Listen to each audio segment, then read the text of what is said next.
രുചിശോ തീർച്ചയായും അങ്ങനെ തന്നെയാണ്. അതായത് നിലപാടുകൾ പറയേണ്ടിടത്ത് പറയേണ്ടവരോട് കൃത്യമായി പറഞ്ഞിട്ടുണ്ട് സലിംകുമാർ. അങ്ങനെ ആ രീതിയിൽ തന്നെയാണ് അദ്ദേഹത്തിൻ്റെ ഓരോ കാര്യങ്ങളും കഴിഞ്ഞു പോയിട്ടുള്ളത്. അതിൽ രുചിശ സൂചിപ്പിച്ചതുപോലെ തന്നെ തനിക്ക് ഏതെങ്കിലും തരത്തിൽ നഷ്ടം ആ ഒരു തുറന്നു പറച്ചിൽ അല്ലെങ്കിൽ തന്നെ നിലപാട് വ്യക്തമാക്കുന്നതിൽ ഉണ്ടാകുമോ എന്ന ഒരു ഭയം ഒരിക്കൽ പോലും അദ്ദേഹത്തെ ആശങ്കപ്പെടുത്തിയിട്ടേയില്ല. കാരണം തനിക്ക് പറയാനുള്ള കാര്യങ്ങൾ കൃത്യമായി പറയേണ്ടവരുടെ അടുത്ത് അദ്ദേഹം പറഞ്ഞു പോയിട്ടുണ്ട്.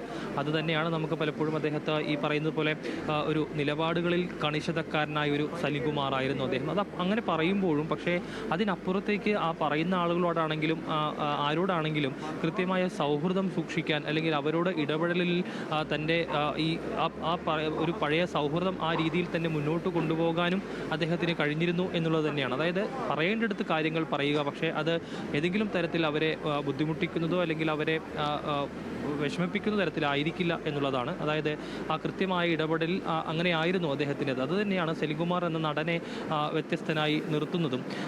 ആ നടൻ ഈ നാട്ടുകാർക്കിടയിലേക്കൊക്കെ വരുമ്പോൾ സ്വാഭാവികമായും ഒരു താര തിളക്കമോ അല്ലെങ്കിൽ താനൊരു താരമാണ് എന്ന ഒരു മേലങ്കി ഒന്നും അദ്ദേഹത്തിനില്ല. അദ്ദേഹം ഇവിടുത്തെ സാധാരണക്കാരായ ആളുകൾക്കിടയിൽ അവർക്കൊപ്പം ചേർന്ന് നിന്ന് പ്രവർത്തിക്കുന്ന അല്ലെങ്കിൽ അവരുടെ നാട്ടുകാരനായി നിൽക്കുന്ന ഒരു സലിംകുമാർ.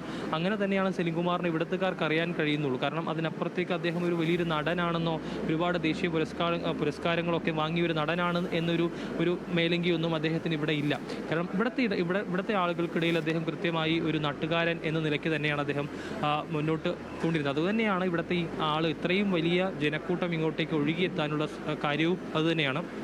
ഇപ്പോൾ നമുക്ക് ഈ ദൃശ്യങ്ങളിൽ കാണാൻ കഴിയുന്നത് ഈ ഹാളിനകത്ത് നിൽക്കുന്ന ആളുകളാണ്. പക്ഷേ ഈ ഹാളിൽ നിൽക്കുന്നതിനേക്കാൾ ഇരട്ടിയിലധികം ആളുകൾ ഇപ്പോഴും പുറത്ത് നേരിയ രീതിയിൽ മഴയൊക്കെ ഇപ്പോഴും പെയ്യുന്നുണ്ട്. പക്ഷേ അതൊന്നും വകവയ്ക്കാതെ അദ്ദേഹത്തെ അവസാനമായി ഒരു നോക്ക് കാണാനായി ഇപ്പോഴും ക്യൂ നിന്നുകൊണ്ടാണ് ആളുകൾ അകത്തേക്ക് കയറുന്നത്. ഈ ഹാളിന് പുറത്ത് വലിയ നീണ്ട ഒരു ആളുകളുടെ നിര തന്നെ നമുക്ക് കാണാൻ കഴിയുന്നുണ്ട്. അങ്ങനെ അത്തരത്തിൽ ഈ ആളുകളൊക്കെ തന്നെയും അദ്ദേഹത്തെ വളരെയധികം സ്നേഹിച്ചിരുന്നു എന്നതിൻ്റെ തെളിവ് കൂടിയാണ് നമുക്ക് ഈ കാണാൻ കഴിയുന്നത് വലിയൊരു ജനസഞ്ചയം. അപ്പോൾ മലയാളികൾ ഒരിക്കൽ പോലും സലിംകുമാർ എന്ന നടനെ മറക്കുകയില്ല, അല്ലെങ്കിൽ അദ്ദേഹം മലയാളികളുടെ മനസ്സിൽ നിന്ന് ഒരിക്കലും മായുകില്ല എന്ന ഒരു കൃത്യമായ ഒരു കാര്യം തന്നെയാണ് നമുക്ക് ഈ ജനക്കൂട്ടം കാണുമ്പോൾ മനസ്സിലാക്കാൻ കഴിയുന്നത്. മമ്മൂട്ടി ഇദ്ദേഹത്തിൻ്റെ വിയോഗവുമായി, അതായത് സലിംകുമാറിൻ്റെ വിയോഗവുമായി ബന്ധപ്പെട്ട് മമ്മൂട്ടി സോഷ്യൽ മീഡിയയിൽ കുറിച്ചത് ഇപ്രകാരമായിരുന്നു. അതായത് ചിരിക്കുകയും ചിരിപ്പിക്കുകയും ചിന്തിക്കുകയും ചിന്തിപ്പിക്കുകയും ഇടയ്ക്ക് കരയുകയും കരയിപ്പിക്കുകയും ചെയ്ത സലീം, നീ ഇപ്പോൾ കരയിപ്പിക്കുക മാത്രമാണ്. തീരാ സങ്കടം ആയി സഹോദര തൻ്റെ വിയോഗം എന്നുള്ളതായിരുന്നു.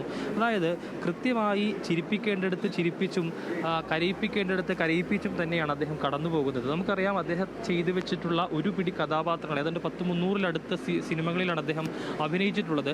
അതിൽ ഓരോ ചിത്രം എടുത്തു നോക്കിയാലും അദ്ദേഹം തൻ്റേതായ ഒരു കയ്യൊപ്പ് ചാർത്തിയിട്ടാണ് തൻ്റെ ഓരോ സിനിമയും കഴിഞ്ഞു പോയിട്ടുള്ളത്. അതായത് നമ്മൾ എപ്പോഴും സംസാരിക്കാറുള്ള, നമ്മളെപ്പോഴും പറയാറുള്ള പല കഥാപാത്രങ്ങളും പല ഡയലോഗുകളും ഒക്കെ സലിംകുമാറിൻ്റെ വകയായിരുന്നു, അല്ലെങ്കിൽ അദ്ദേഹത്തിൻ്റെ സംഭാവനകളായിരുന്നു. അദ്ദേഹത്തിൻ്റെ ആ ഒരു ഡയലോഗ് ഡെലിവറിയും നമ്മളത് കേട്ട് കഴിയുമ്പോൾ നമുക്ക് വരുന്ന ചിരിയുമൊക്കെ അതങ്ങനെ മായാതെ നിൽക്കുന്ന കാര്യങ്ങളാണ്. അതുകൂടാതെ അദ്ദേഹം വളരെ സീരിയസ് ആയിട്ടുള്ള ക്യാരക്ടർ, അതായത് നമ്മളെ വളരെയധികം ദുഃഖിപ്പിച്ചിട്ടുള്ള പല കഥാപാത്രങ്ങളും അദ്ദേഹം ചെയ്തിട്ടുണ്ട്. ഈ ആദാമിൻ്റെ മകൻ അബു പോലെയുള്ള ആ സിനിമ നമുക്കറിയാം.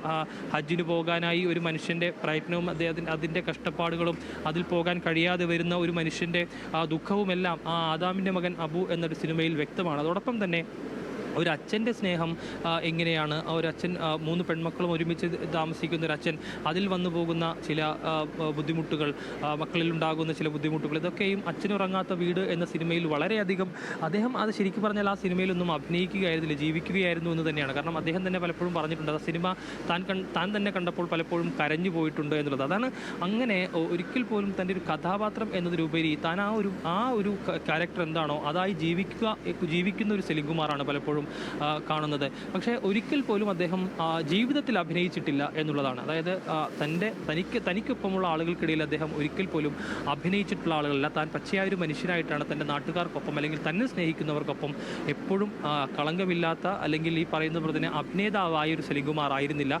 അത് പച്ചയായൊരു സലിംകുമാർ, ഇവിടെ നാട്ടുകാരനായ സലിംകുമാർ അത് തന്നെയായിരുന്നു. ഏതായാലും ഇപ്പോൾ അദ്ദേഹത്തിൻ്റെ പൊതുദർശനം പറവൂർ ടൗൺ ഹാളിൽ പുരോഗമിക്കുകയാണ്. അതുകൊണ്ട് ഒരു 9:30 തുടങ്ങിയ പൊതുദർശനം ഇപ്പോഴും പുരോഗമിക്കുന്നു. നിലവിൽ നമുക്ക് ലഭ്യമാകുന്ന വിവരം അനുസരിച്ചാണെങ്കിൽ ഏതാണ്ട് ഒരു 1:30 മണിവരെയാണ് ടൗൺ ഹാളിൽ ഈ ഒരു പൊതുദർശനം ക്രമീകരിച്ചിരിക്കുന്നത്. പക്ഷേ ഒരുപക്ഷെ ഈ സമയം ഇനിയും നീണ്ടുപോകാനുള്ള സാധ്യതയുണ്ട് എന്നുള്ളതാണ് ഈ ജനസഞ്ചയം കാണുമ്പോൾ നമുക്ക് വ്യക്തമാകുന്നത്. കാരണം ഇപ്പോൾ ഞാൻ നേരത്തെ സൂചിപ്പിച്ചതാണ്, ഈ ടൗൺ ഹാളിനകത്തേക്ക് വരുന്ന ആളുകളുടേക്കാൾ ഇരട്ടിയിലധികം ആളുകൾ പുറത്ത് ഇപ്പോഴും ക്യൂ നിൽക്കുന്നുണ്ട്. അവരെ തങ്ങളുടെ പ്രിയപ്പെട്ട സലീമേട്ടനെ അല്ലെങ്കിൽ തങ്ങളുടെ പ്രിയപ്പെട്ട സലീമിനെ ഒരു നോക്ക് അവസാനമായി കാണാൻ ഇപ്പോഴും അവർ അങ്ങനെ കാത്തു നിൽക്കുകയാണ്. ക്യൂ അനുസരിച്ചാണ് അകത്തേക്ക് കയറ്റുന്നത്. കാരണം വലിയ ആൾക്കൂട്ടം ഒന്നാകെ ഇതിനകത്തേക്ക് ഇടിച്ചു കയറി കഴിഞ്ഞാൽ സ്വാഭാവികമായും നിൽക്കാൻ പറ്റാത്ത സാഹചര്യം ഉണ്ടാകും. അതുകൊണ്ട് കൃത്യമായി ആളുകളെ ക്യൂ പാലിച്ച് കടത്തിവിട്ടുകൊണ്ടാണ് ആളുകളെല്ലാവരും വരുന്നത്. അതുകൊണ്ട് തന്നെ ഈ സമയം ക്രമീകരണത്തിൽ ഒരുപക്ഷെ ഇനിയും ഒരു മാറ്റം വരാൻ സാധ്യതയുണ്ട്. 1:30 എന്നുള്ളതാണ് ഇതുവരെയും നമ്മളോട് പറഞ്ഞിട്ടുള്ളത്. അത് ഒരുപക്ഷെ മാറ്റം ഉണ്ടാകാനുള്ള സാധ്യതയാണ്. കൂടാതെ ഇതിനടുത്ത് ഏതാണ്ട് ഇപ്പോൾ പൊതുദർശനത്തിന് വെച്ചിരിക്കുന്ന ഈ ടൗൺ ഹാളിനടുത്ത് തന്നെ ഒരു 2 കിലോമീറ്റർ 3 കിലോമീറ്റർ മാത്രമാണ് അദ്ദേഹത്തിൻ്റെ ലാഫിംഗ് വില്ല എന്ന വീട്ടിലേക്കുള്ള ദൂരം. ആ വീട്ടിൽ വെച്ചായിരിക്കും അദ്ദേഹത്തിൻ്റെ സംസ്കാര ചടങ്ങുകൾ നടക്കുക. മതപരമായ ഏതെങ്കിലും ചടങ്ങുകളോ മറ്റോ ഉണ്ടാകില്ല. അത് വേണ്ട എന്നുള്ളത് അദ്ദേഹം നേരത്തെ തന്നെ കുടുംബത്തെ അറിയിച്ചിട്ടുള്ളത്. അതുകൊണ്ട് ഏതെങ്കിലും തരത്തിൽ മതപരമായ ചടങ്ങുകൾ ഉണ്ടാകില്ല എന്നുള്ളതാണ് അറിയിച്ചിട്ടുള്ളത്. സർക്കാരിൻ്റെ ഔദ്യോഗിക ബഹുമതികളോടെയാകും അദ്ദേഹത്തിൻ്റെ സംസ്കാരം നടക്കുക എന്നുള്ളതാണ് ഈ ഘട്ടത്തിൽ നമുക്ക് പറയാൻ കഴിയുക. ഏതായാലും നിരവധി ആളുകൾ, അദ്ദേഹത്തോടൊപ്പം പ്രവർത്തിച്ച ആളുകൾ, അദ്ദേഹത്തെ പരിചയമുള്ള ആളുകൾ, അദ്ദേഹത്തിൻ്റെ സുഹൃത്തുക്കൾ, അദ്ദേഹത്തെ സ്നേഹിക്കുന്ന മലയാളികൾ, സിനിമാ പ്രേമികൾ അടക്കമുള്ള ആളുകൾ ഇപ്പോഴും അദ്ദേഹത്തെ അവസാനമായി ഒരു നോക്ക് കാണാൻ പറവൂർ ടൗൺ ഹാളിലെ ഈ ഒരു ടൗൺ ഹാളിലേക്ക് ഒഴുകിയെത്തുന്ന കാഴ്ച നമുക്ക് ഇവിടെ നിന്ന് കാണാൻ കഴിയുന്നുണ്ട്. ഏതായാലും സലിംകുമാർ എന്ന ഒരു മഹാനടൻ ഒരിക്കലും മലയാളികളെ മനസ്സിൽ നിന്ന് മായുകയില്ല എന്നുള്ളത് ഈ ജനസഞ്ചയം തന്നെ വ്യക്തമാക്കുകയും ചെയ്യുന്നു. ഏതായാലും ഇപ്പോഴും പുരോഗമിക്കുകയാണ്. കരൾ സംബന്ധമായ അസുഖത്തെ തുടർന്ന് കഴിഞ്ഞ കുറേ നാളുകളായി അദ്ദേഹം ബുദ്ധിമുട്ടിലായിരുന്നു. ശാരീരിക അവശതകളൊക്കെ അനുഭവിക്കുമ്പോഴും പൊതുരംഗത്ത് സജീവമായി